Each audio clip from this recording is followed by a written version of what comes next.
Hello, I have Tarig from Sudan here. Hi, Tarig. Hello, Ikita, how How are you doing? I'm fine. How are you? I'm doing great. Thanks for having me in. I'm glad that you came. Tell me, please, about the coronavirus situation in Sudan. Then, what is it like? Well, so far it's under control. We have only 14 cases registered. Unfortunately, two passed away and two recovered. Uh, the government has taken tough measures from the very start. They've shut all the borders. They've shut the airport. Um, even Yeah, there was four hospitals being created for it. I think in couple of hospitals there is like an actual ward was created for COVID-19, and then recently I've heard they've started a whole brand new hospital for it that takes up to 400 beds. But each ward in the other three hospitals takes up to 80. So far we have I think about 200 ventilators. Like so, that's yeah, and then I think what the government did, it allowed all pharmacies to make their own sanitizers, provided that they have like over 70% of alcohol in each. So to face the shortages of sanitizers like in the country, because the factories that does it over here won't do enough for everyone, like for the general population. So you have to allow smaller pharmacies to join in. So yeah, so far it's not a scary figure like 14. Like today we haven't got any new cases registered. Hopefully, if it goes on like that for a week or two, I think restrictions will be lifted and everything will be restored back to normal. hmm And are you allowed to go outside, or are there any restrictions?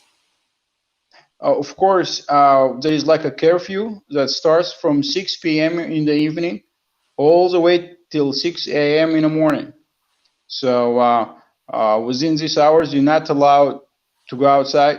All shops, shopping malls, companies, and any sort of activity, social or private or public, will be stopped. What happens if you go outside? What's the punishment? Well, if you drive your car, um, the police will stop you and take your plates, your car plates, and will ask you to come tomorrow to claim it from the court. And that court will likely to sentence you to a prison and a penalty, which was about $8,000, which is quite a lot of Mhm. money. Yeah, it's quite a lot over here because we still a developing country, and Mhm. yeah, I mean, unless I think you have like doctors, pharmacists, they have permits that allow them to to go within that time frame. Uh, However, they provided they're actually coming from a hospital and going back home, or vice versa. If you walk, If you walk, I think if you walk, you either be detained or you be fined on the spot. I've heard rumors that they actually been quite aggressive, like with someone, if they've seen him walking around, like so. A general advice, is not to walk. Yeah, because the police patrols was was those pickup trucks, like 4x4 pickup trucks, like quite a lot over here, and they around the clock they keep checking all the streets, making sure even within neighborhoods, no kids gatherings or anything, or religious or social gatherings, or even sport gatherings. So right now, if you look at Khartoum, outside my house, or from my window, it's a total darkness, on the streets. You see some lights, but there is no shops, no cars, completely a dead city, like a ghost city. I mean, obviously, you'll see the lights from inside the houses, inside the buildings, but on the streets, there is nobody. Mhm. And during the daytime, when you are allowed to go outside, you need to wear masks? So far, it's not a must, and it's not a must to wear like gloves as well. However, it's like there is like a campaign on TV, like sponsored by the health ministry. Basically, it targets like washing hands a lot, not to shake hands, keeping your distance from anyone. They do advise you to wear a mask. They do advise you to like wash your hands extensively, and like a country like Sudan is quite a social country in terms of like in nature. Like people when they see each other, they have to like even if they meet regularly, they still have to like handshake and hug every day. So it's a quite a tradition now, like completely banned. Like nobody does it today these days. I see. So it's like just people just nod to each other, and that would be enough. Hmm. And what about schools, restaurants? Are they still open or are they closed? No, no, no. Everything is closed. Like universities, schools, even like public services. I think they all been shut till further notice. Some private companies, uh, they have very good like ethical managers. They've closed for the months of April, and they will pay their like they've paid their workers like months in advance. So just to stay home. Some other ones they work within that time frame, like from 9 till 4 p.m. I've heard In- there's gonna be like a new. Uh, I mean, they're planning a 24-hour curfew uh, if like the cases grow more than 20. I see.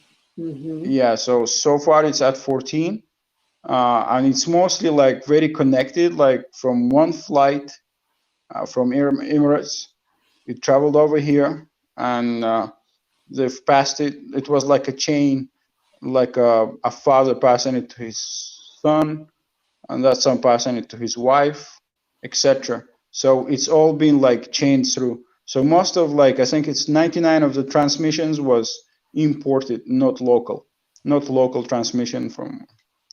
So the only two local transmissions we have is like a father who came on a plane, and then he passed it on to his family, and another one as well came on the same flight, passed it on to his family.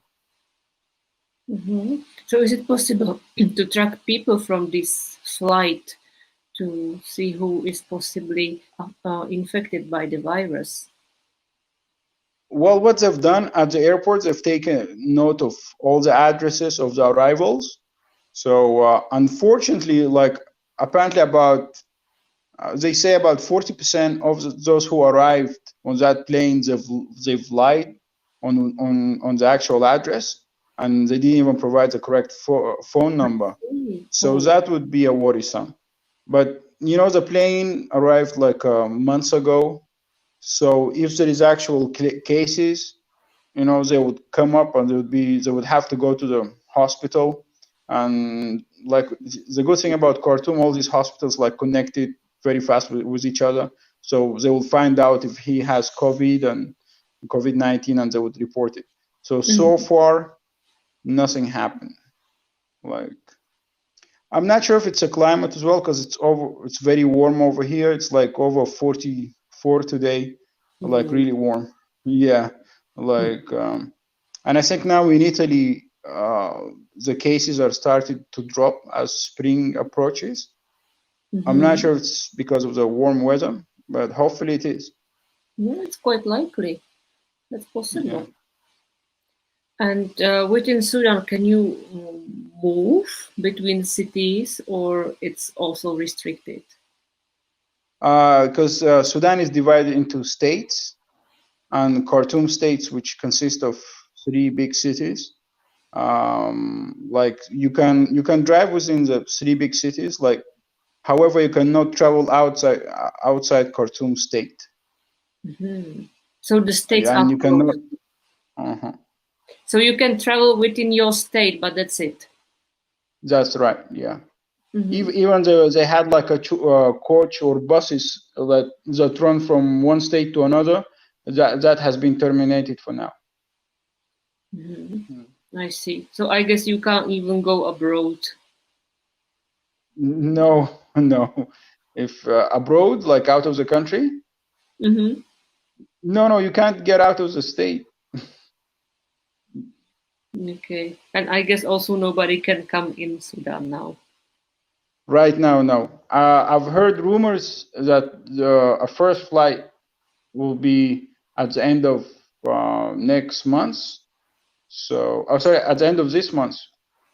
And it's going to be like Emirates or Turkish airline. I'm not sure. So let's see. But but generally the public over here, they want the shutdown to remain in place for another 2 months or 3, just to make sure like we don't get any coronavirus into the country. Yes, I see. Okay, so thank you very much for telling me about the situation in Sudan. Thank you very much for having me in. You're most welcome. Thank you, and bye-bye. Bye. Have a good one.